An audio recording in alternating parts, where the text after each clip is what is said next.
A catch or not a catch? That is the question. Welcome back into Rover Sports. A little bit of a little preview there, or a freaking prescribed message to catch or not a catch. Jesse James, I forget where that name comes from. It's some kind of celebrity that I forgot about, like some female country artist, whatever, something like that. Whatever. Pop culture needs to get a little bit better, but I just know Jesse James, whatever. Had the ball in his hand, went down, caught the ball on his knees, unlike Des Bryant, reached the cross goal line with said ball. When his wrist hit ground, ball pop up, even though he retained the ball in his hand. Like, caught the ball, wasn't bobbling at all. He's like, I'm going to extend for a touchdown. I have a question, guys. Like, how long, like Calvin Johnson, Megatron, and Soldier Field caught the football, and it was like 20 seconds. It felt like maybe 5 seconds. Like, how long do you need to go to the ground and, like, retain said ball? Or if you lose ball, like, 20 seconds after. I hate the rule. I hate it. Guess what? Like, I was livid yesterday because I thought that was a touchdown. Narrative completely changed. Big Ben went from hero to actually, kind of choking. If you were going to pull every Steelers fan, though, and everybody objectively watching that game, when he fake spiked it, I'm like, hell motherfucking yeah. Big Ben's gonna do this! When he did that fake spike, I was like, let's freaking go. I was pumped. I'm like, he's hitting a touchdown here. Big Ben, Magic, and Santonio Holmes in the back of the end zone. Dan Marino against the Jets. Freaking Antonio Brown against Dallas. When he fake spiked it, if you were gonna pull everybody, like do a lie detector test on every Steelers fan that wanted the Steelers to win, everybody would have said, do fake spike. And you know what Patriots fans were thinking? Holy shit, uh-oh. And unfortunately, he threw it into the middle of the field. And like the Malcolm Butler pick, things happen in the middle of the field. It was, everybody's thinking on the fly. Luckily, it's not a playoff game. Insane football game. Here are the takeaways. New England, Tom Brady and Rob Gronkowski saved the ass of the New England Patriots. The Steelers, for all the shit that they take on defense, no one talks about that Arnie Burns played out of his mind, that they got pressure on Brady all day, and the Patriots were one-dimensional and couldn't run the damn ball at all, and the Steelers had that game, controlled it from cover to cover, up 24-16, I believe, or 24-19.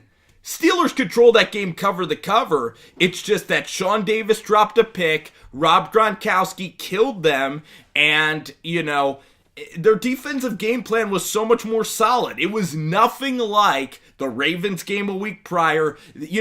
People talk about defenses all the time sucking, like the Eagles' defense sucked against the Giants. Well, you know what? The Steelers' defense played one of the best games of the year. Mike Tomlin, that dude rises to the occasion time after time. In Kansas City, he did that, against the Cardinals in the Super Bowl. Mike Tomlin is a badass dude. Mike Tomlin, when Big Ben and Mike Tomlin, when they're getting ready to play a game against great teams, they rise to the damn occasion. Defense played great.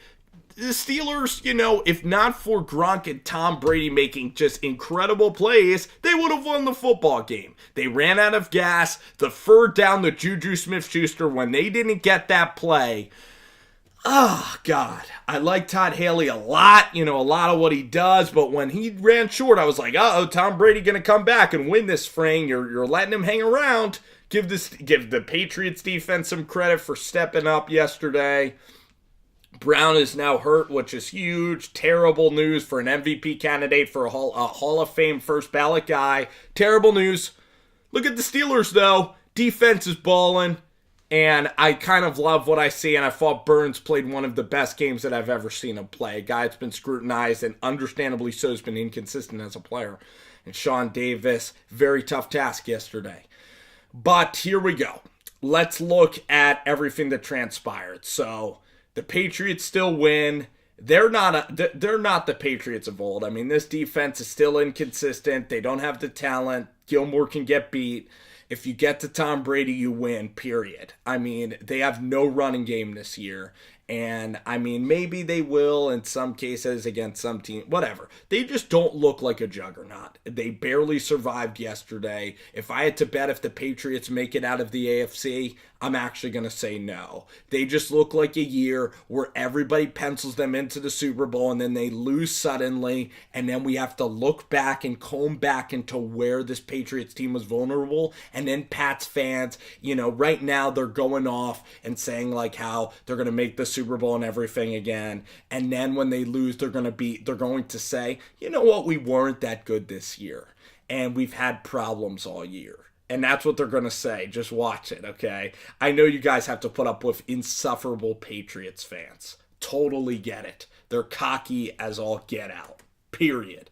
And the most frustrating thing about Patriots fans is they're all like, the Ravens put up 39 in Pittsburgh. Blake Bortles and the Jaguars beat Big Ben. If the Ravens can put up 39 with Joe Flacco, Brady's going to put up 50 on the Steelers.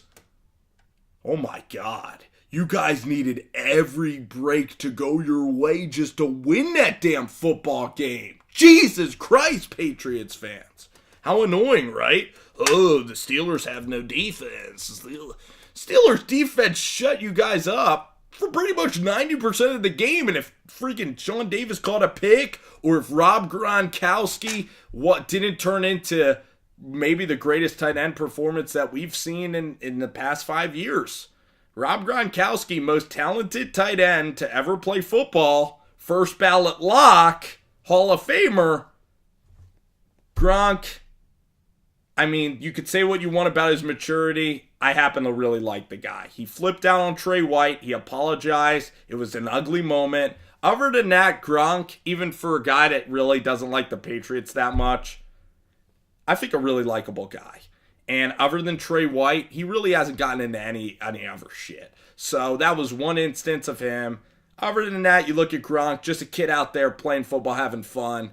Dude's a monster. Dude's incredible. Every team wants him. Every team's jealous of him. He was incredible. That's the performance we'll look at when we think back to Gronk. And just really, that drive was just tremendous from Tom Brady. So in all honesty, congrats. And if, the Jesse James thing, wish it was a touchdown, seemed like a touchdown. The Juju Smith-Schuster play, he's going to be a special player. But if you look at that game, if say like Big Ben threw like a pick, or like they went out on 4, or like they ran out of time at the end, like Tom Brady really, that drive with 50 seconds left, it was just a huge breakdown by the Patriots defense that even allowed us to have this debate today. And everybody's going to look at the 2 minutes. Patriots, the Steelers really controlled that game. They let New England hang around. The Steelers defense isn't as bad as everyone advertised, or actually pretty decent. Steelers look like a team that can honestly win the AFC. And if I had to guess right now, the Patriots just aren't a juggernaut, even though they survived yesterday.